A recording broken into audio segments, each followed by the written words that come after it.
घेण्याची गोडी नाही, बुद्धी असून चालत नाही, बुद्धी असून चालत नाही, तयास मानव म्हणावे काय. ओळखलेत का? आज मी सावित्री सावित्री ज्योतिराव फुले, सातारा जिल्ह्यातील खंडाळा तालुक्यातील नायगावच्या खंडोजी निवासी पाटलांची मी कन्या. अवघ्या 9व्या वर्षी माझे ज्योतिराव फुले या नावाच्या माणसाशी लग्न झाले आणि हळूहळू मला कळायला लागले की ज्या माणसाशी माझे लग्न झाले तो एक साधा सुद्धा माणूस नाही, तर जगाला ऊर्जा देणारे क्रांती सूर्यच आहेत. त्या काळी बायांनी उघड्या ओलांडायची पद्धत नव्हती, पण बाईच्या जातीला कसं आपण भलं, आपलं घर भलं आणि आपल्या घरातील माणसं भलं, स्त्री पुरुष उच्च नीच असा लय भेदभाव होता. पण त्या सर्वांवर एकच उपाय होता, ते म्हणजे शिक्षण. शिक्षणाचा ध्यास हा एकच खूळ ज्योतिरावांच्या मनात होता. एकदा ज्योतिराव शिक्षणाचा प्रसार करत असताना फरार नावाच्या ब्रिटिश मॅडम त्यांना म्हणाल्या की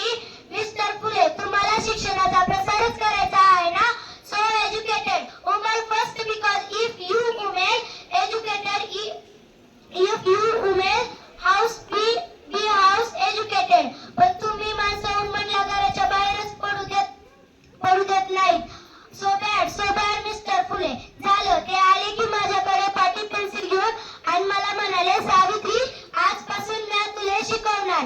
झालं सुरू झाला माझा अभ्यास. काना मात्रा वेलांटी आकार उकार वेग वेग वेदून चार बेतीक सहा हाच माझा अभ्यास. मी लिहायला शिकले, वाचायला शिकले, काव्य सुद्धा रचू लागले.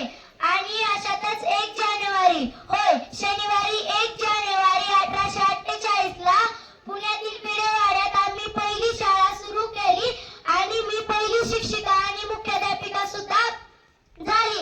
आणि अशातच 1